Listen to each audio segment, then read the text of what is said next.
using Zoom breakout rooms for your meetings or your online workshops? Well, if you aren't, you might be missing out on a valuable tool that has multiple benefits. So today I'm going to share why I love using Zoom breakout rooms. I will actually show you a demonstration of how you set them up, and there might be some settings you didn't know about, like being able to add a countdown timer or automatically close rooms or allow participants to choose their rooms. There are a few of those, and you are going to see those in today's video. And I'm going to explain why you would want to use one. So what are some of the reasons you would actually use a Zoom meeting? And if you are new and you have never met me before, my name is Kat, and I help people to create professional and engaging online presentations. And this is definitely one of them. It is a major tool for engagement.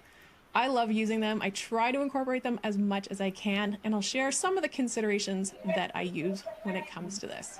So first and foremost, why? Why would we use breakout rooms? And the three main benefits that I'm going to focus on today is that it's a part of engaging in a call.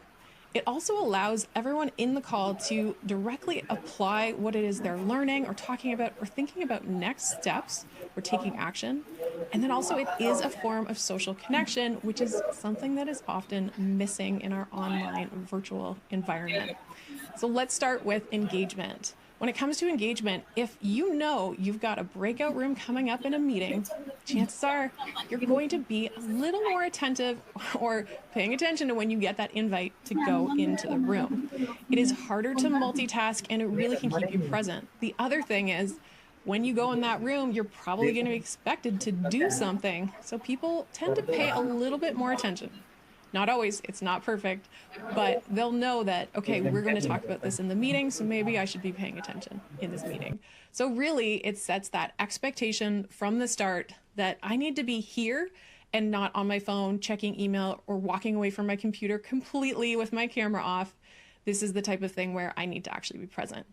And the other is because there's a little bit of that needing to rely on one another. Let's say you're going into a breakout room in pairs. You don't want to leave the other person hanging. I have seen it happen, but generally, I think most of us know that if we're going to be in a breakout room, that another person's counting on us to actually show up and participate with them. So that's the engagement piece. So now let's think about applying knowledge. And when I say this, maybe it's a situation where you are teaching a new concept and you want people to actually apply that information and put it into practice. Okay, I've learned this, so now what do I do with this information? For example, when I run 4 tendencies workshops, I teach about the 4 different tendencies and how you might communicate differently with a person of a different tendency than your own. So then I want people to go into a breakout room in small groups and to actually discuss, now that we know this, now that we know our tendency, how do we communicate differently with people so that we get a little bit more out of them, or that we can have a more effective relationship with that person. So it allows them to take that information right away and then apply it. And that's really powerful. The other thing is maybe you're using this for a meeting and you want people to discuss, okay, now that we've discussed this or you have this update, what are we going to do about it?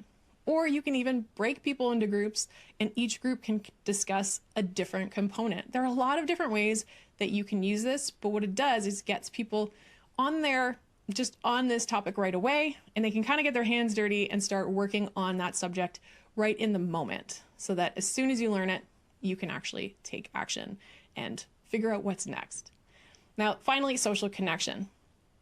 I remember about 12 years ago, I took a course on e-learning in the 21st century. This is before it was as common as before, or as it is now. And one of the things that really, really stood out, and I have never forgotten, is that when it comes to an educational environment, there are sort of 3 things that have to be there. One is the content, what you're actually learning. Another is the instruction or the instructor, the person who's delivering that information. But the third component is a social connection, or that social environment. Now, when you are in a room together, that's your social environment. So you are already setting it just by sitting amongst other people.